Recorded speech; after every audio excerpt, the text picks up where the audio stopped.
really try to make sure that whenever there's a video that I create and I post it, that I think it's worth people's time. What I don't ever want to do is create some sort of fluff just to get people to watch another video, to add a few more views, or to have a couple of likes. That's not my thing. My thing is to create content that is worth people's time. I genuinely can't tell you how big of a compliment it is when somebody takes the time to actually watch the videos that I make. So I want to make them worth your while. I can tell you that this video, I spent so much time on. I spent more time on the creation of the content for this video than any video that I've posted so far. I spent hours on this one. You all spoke loud and clear to me and told me, yeah, undervalued players, whatever. We want the big names. Most collectors aren't interested in Jim Palmer, and they're not interested in Carl Yastrzemski. They're interested in Mantle, Mays, Aaron, Banks. Those are the guys that people want. And I get that. So this video is we're going to take a look at the first 10 cards of each of the 10 guys from that era, from the early mid-50s to the mid-60s. Those 10 guys we're going to take a look at. The blue chip players, the blue chip Hall of Famers, not the ones that, you know, just got in and people don't really pay as much attention to, but the big names. That is this video. Take a look. We're going to go through each of their 10 cards. We're going to compare the values of each of those 10 players' cards and see if there are any trends or something that we can learn. But ultimately, we want to identify which of those cards are the ones that we want to go after, that we want to target. Let's take a look. I want you to tell me what you think. And when I chose the 10, did I choose the right 10? Did I choose the 10 names you would have chosen if you could pick anyone from that, late 40s to mid to late 60s era? Let me know how I did. All right, so what I did is I went in from 1960 all the way until 1990 and looked at all of the Hall of Famers that were voted into the Hall of Fame by the Baseball Writers Association. So again, if you look up here, it is the Baseball Writers Association. So this does not include the Veterans Committees or other committees. These are the Hall of Famers through the traditional method of getting voted into the Hall of Fame.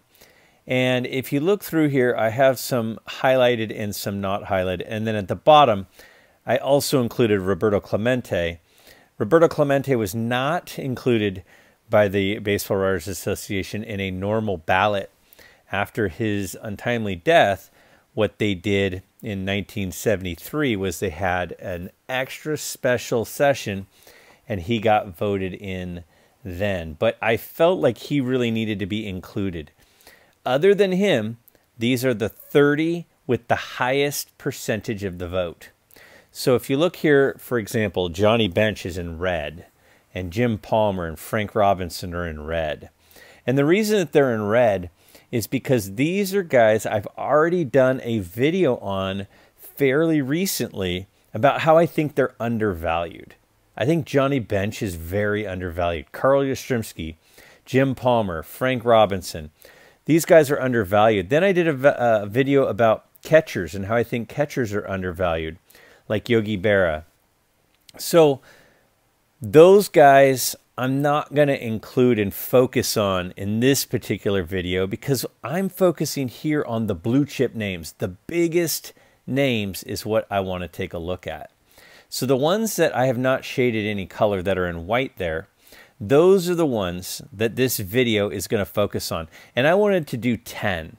If I did more than 10, it would just be, I mean, this is going to be a fairly long video.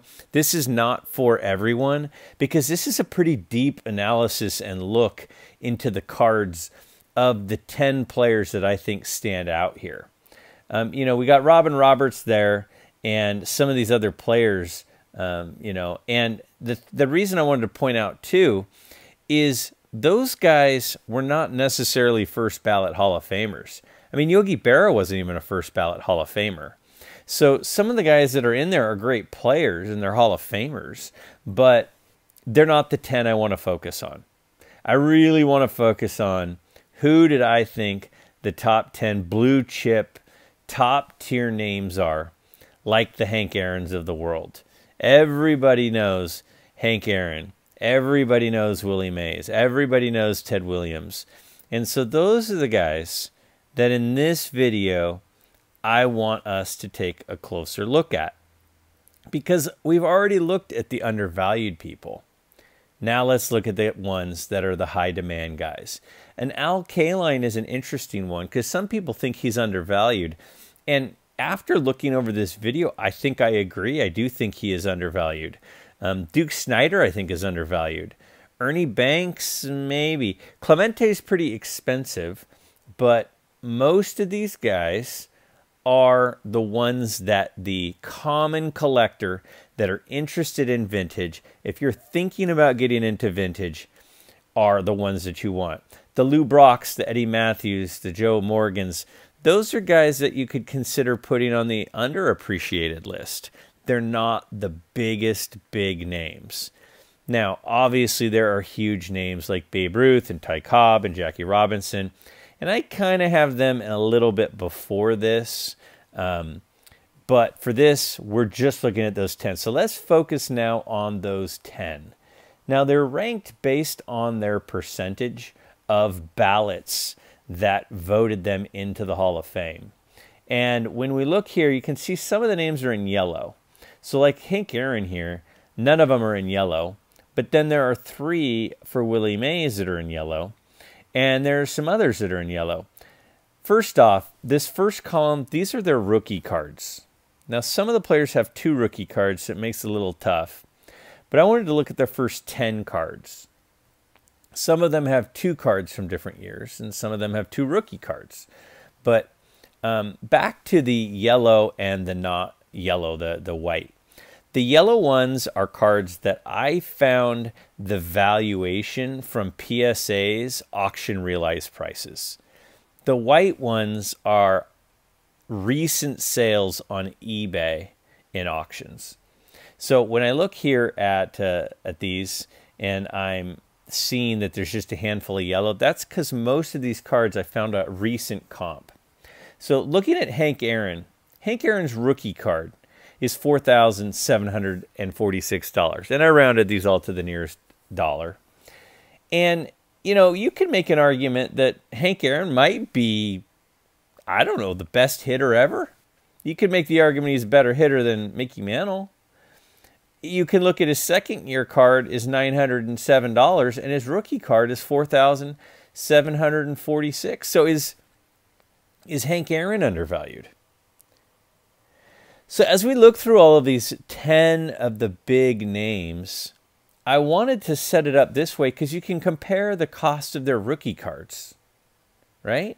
You can see that a Willie Mays rookie card is $16,000, and you can see that a Stan Musial is $1920.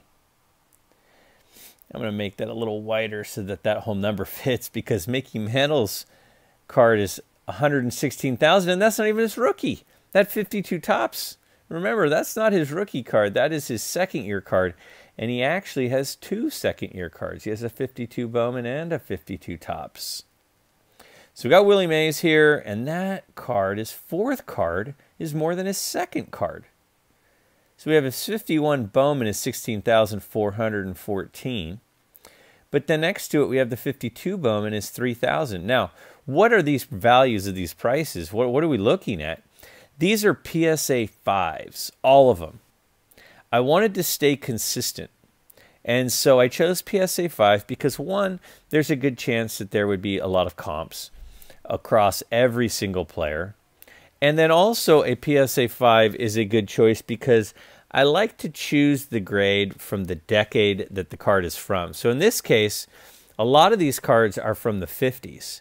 So because they're from the 50s, I chose a 5. A few of these cards are from the 60s, and a 5 is an okay choice too. So when we look here at the Stan Musial, you can see that the second card, it looks like is more than the first card. Now, first of all, Stan Musial has 2 rookie cards. He has a 48 Bowman and a 48 Leaf. And a lot of people like the Leaf more. We'll talk about that when we look at the cards. So when that one's more, is it really his second card? Not necessarily. So those two are an odd one because he has 2 rookies. And it looks like the preferred choice is the Leaf, this one here, at $37.95. So there are, analyzing each of these cards, we're going to take a look at pictures of each of these cards for each of these players. Again, this is going to take some time. So if you're just kind of a casual person, just kind of, I'm a little interested in vintage, you know, and you see this Mickey Mantle rookie for $26,100, we'll take a look at that card. We'll take a look at all of the Sandy Koufax cards and all the Duke Snider cards. And his rookie, Duke Snider's rookie is $15.02. It seems low to me. Clemente, $34.50. So we're going to take a look at them, but I like to start here because we can compare each of their first cards to their second cards to their fifth cards. And you see that some of the names have a huge value even in their 8th, 9th, 10th card. And then some of the cards like Sandy Koufax here, you know, versus Stan Musial, they have a similar price on the rookie card. But then you look at the second card, and the third card in Musial is a lot more than that Koufax is. So Ernie Banks down there at that 1925, and again, I'm just comparing here the first column. So if you're looking at one of these Big Ten guys and you're thinking, which of the rookie cards can I afford? This is how we could look at it. Willie Mays, that's an expensive one. Hank Aaron, that's an expensive one. You know, Clemente's an expensive one. But then we slowly start working down to some of the players that are a little bit more affordable for some of us. and we go, well, maybe I can't afford the rookie card because a Mickey Mantle rookie card is $26,000, but I might be able to afford his second year. Well, not his second year tops. That's the iconic 52 tops. But his second year Bowman's $4,467. Now, I can't afford that either personally. I'm just a teacher. But what I can afford is maybe, you know, his 9th or 10th card or his 15th card. So that, again, is the focus here. So we got the Willie Mays 52 tops is $12,200 versus the rookie. So we're starting here, and then we're going to go ahead and work our way into the next page here. And let's go ahead and head on over there now. If you haven't yet subscribed, please subscribe. Really appreciate it. So one of the reasons I'm feeling okay to move on over is because if you wanted to look at that page longer, you could always pause it. You could rewind it. That's the beauty of a video. But let's first look at that 54 Hank Aaron. Again, these are all 5s. 47.46 on that rookie. And some of you go look at that and go, that's an old label. Now, there's a big thing of our new grades harder than old grades, and is 47.46 low if it was a new grade versus an old grade? Those are all great questions, but I just went with the last sale. The last sale. So for the second year, the last sale is 907 on a Hank Aaron second year. And then, you know, as we're looking at this and you're comparing them, look at how the picture's the same. 54, 55, and 56 for tops. A lot of those are the same. Finally, we get a new picture in 57. I think his 4th card before we had a different picture. Kind of interesting that Topps did that. But again, so as I continue scrolling down, the picture here, see how it's pulled out a little bit? It's a little further away. What you're going to find is it seems like the values are higher. See how it's 444 for his 5th card, whereas it's 365 for his 4th card. Now, and again, that's all on the summary sheet. If we were to go back to the summary sheet and look, you can see 444 versus 365. So his 5th card is actually worth more. And you might go, well, why? Well, when you look at the card, look at that picture. That's a great looking card. And then there's the whole thing with the 58s where some of them have the yellow writing and some of them have the white writing, and that can affect the prices. But I think a big part of the reason is because the picture on the 58 versus the picture on the 57, it is clear that the 58 is a more desirable looking card. And the 59 here, this has got a pretty big drop in price from the 58. And I have to wonder, is part of that because the picture is not as appealing? This picture up here, look how young he looks. And look how nice that photo is.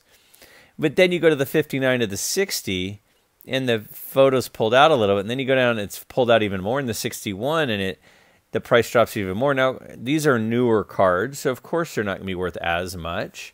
But I really think part of what we have to determine when we're looking at who do I want to collect is what card do I want to collect. Now let's look at the 63. The price jumps back up. Now the 62 and 63 sets are brutal. It's hard to find the 63s.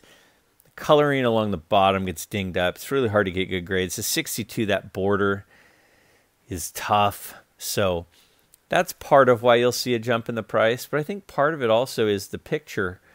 Which card would you rather have if you're a Hank Aaron fan or a Hank Aaron collector? It jumps here in 63. So I wouldn't just say, I'm going to try to buy as old a Hank Aaron as I can. I wouldn't recommend that. What I would recommend is look at all of them. I mean, I did the work for you, right? We've got 10 cards here, and this is his 9th, and then you look at his 10th here. That's a cool looking picture of him too. I wish he was looking at the camera. I think the price would be higher if it was a picture where he was looking at the camera, but you have to say, okay, do I want a Hank Aaron? And if I want to collect Hank Aaron, which one do I want? Well, personally, I really like the 64. I think that's a cool picture, but it's not as cool as the 58. So what this is for us is what I tried to create here for everyone is sort of a reference of, okay, you want to collect Hank Aaron. Cool. Vintage cards are awesome. Which one do you want? Which one do you like the looks of the best? This way you have all in one spot. You can look at the cards and compare what they cost. All right, let's head over to Willie Mays. So Willie Mays, again, his rookie is the 51 Bowman. Now you'll notice there it has the 20,000. That's for a 5.5. There was not a recent comp on eBay. So this 16,413, that is according to PSA's database, recent realized auctions. A 5 sold for 16,413. This one is a higher grade, so it's not unusual. It would sell for a little bit more at 20,000. Okay, so then we have the 52 Bowman. The 52 Bowman is only 3,000. So his second-year card is only 3,000. Now, in Willie Mays' case, he has 2 second-year cards. He also has the 52 Tops, and that comes from the iconic set with the iconic mantle. And look at that. It's more than 4 times the cost of the 52 Bowman. It is more than the rookie, but still. So then we go to his third-year card, his 4th card that is really, you know, a mainstream card, the 53 Tops, and you compare the price here of the 52 Tops to the 53 Tops, and it's 25% the price of the 52 Tops. And the 53 Tops is pretty cool. Now the cool thing here is you can see New York across his chest, which is pretty cool. You can see the logo on his hat in the first 3, right? But you can't see it on his chest until that 53 card. And then the 54 card takes a big drop in prices, but part of that is look at how the Bowman in 54 doesn't have the Giants logo on the card, right? And it's only 602. But when we look at the 54 Tops, it's a lot more. But when you look over at the card, it's got the licensed logo. It's got the New York on it. It's got a cooler picture of him.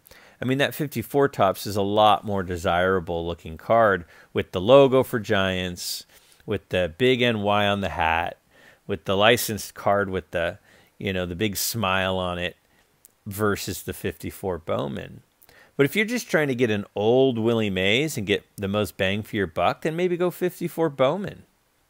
Now, the 55 Bowman is, to me and a lot of people, not a very eye-appealing set, and the prices are not very high because of it. So we have the 55 Bowman. It looks like he's on a TV or an old wood TV, kind of strange, versus the 55 tops, where again we have the Giants logo, we have the big NY on the hat, we got the signature, similar, well, the same picture again. The 54 and 55 have that same picture, and again the price shoots back up because of all that. Now that particular one is a 6, but the 5 over here, according to the PSA database, the most recent 5 sale was also $1,500. But again, look, we got the 54, the 55, and the 56, got the same picture again. So if you're trying to find the one with the picture that you like, and you like that picture, I would say buy the cheaper one, buy the 56, right? The 56 is that same looking card, but it is by far the least expensive. Now again, 54 is really when Topps and Bowman were in their most heated battles before Topps bought out Bowman and purchased all the rights to all the Bowman stuff. And then we start getting into Topps only. But the 57 Topps, I kind of like that card. It's not a tight picture of his face, but I like it's like really his first kind of action shot of an actual photo. But then the 58, I mean, that picture is so awesome. And that one's only $325 for a 5. I mean, that seems like a pretty good deal. That might be the best looking card of the bunch. And it's not that much. And then you compare it to the 59. The 59 is just a little bit less. And then the 60 is just a little bit less. So if you're looking at, the price point around 300, to me, I mean, the 60 is right around 300. The 59 is right around 300. The 58 is around 300. I think the buy is the 58. And then the 57 picks up the price a little bit. And then again, you have the 3 Topps years in a row with the same photo. So when we're looking at the Willie Mays, we do want to look at price point. And again, I'm trying to be a one-stop shop and do all the research and data and collect everything for us here. But we also want to look at the card itself and go, which one do I like? But a 54 Bowman for $602, that seems like a good deal. The 55 Bowman for $500 seems like a good deal. But man, at 54 and 55 without the logos, that's why they're not as expensive. All right, so now we got Ted Williams, rookie card, 55-55 for a PSA 5. Not that long ago of a sale. That was, what, a little over a week ago. And then the 40 play ball. Now, the one I have pictured here is a 3.5. But, again, when I did the research through PSA, the most recent realized price was $26.40. So it's not that much less than the rookie. And then the 41 is right about the same price as the 40. So you might say, why is this third-year card about the same price as his second-year card? Well, look, it's basically the same picture. It's got the same look. It's got the same style. But the 41 has color. And people are like, well, if I'm going to have not his rookie card, I'm going to have a second or a third, I might as well go with the third where it's got the color. It's nicer to look at, right? So it doesn't shock me that the demand would be for the third card. And then remember, there's that gap in there for him because he was a fighter pilot in World War II. And in fact, a very high ranking and a very successful fighter pilot. And so he missed some of his prime years of his career. And there is a gap in his cards between 41 and 48. And a big part of the reason is because he missed some time. He missed years as serving the country in the war. So we get to the 48, and the 48's pretty expensive. I mean, a 5, according to the PSA database, is $31.50. So you might say, well, why is the $31.50? Well, a lot of people go, I've never heard of play ball, but I've heard of Leaf. That might be part of it. Might be that it's his first real action shot. It's got decent color on it. But then you go to the 50 Bowman, and the 50 Bowman takes a huge drop to $840. That seems like a great deal. And then the 51 is the same card. 50 and 51 Bowmans are basically the same cards. The 51s are just taller and skinnier, making them harder to keep in good condition. And the price of the 51's a little higher. The card's a little bit bigger, a little bit easier to see. It fits most of the portraits a little bit better.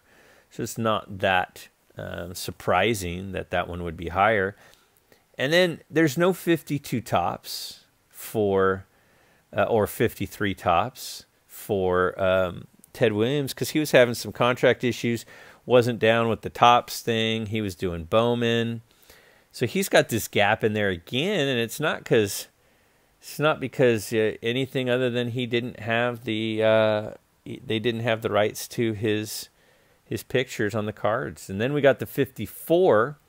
So then finally Topps gets the rights, and what do? They make two. They make two of his cards. Now, when we look at the 54 and the 55, now the two 54s, what they did is the first card in that set, card number 1, and the last card in the set were both Ted Williams cards.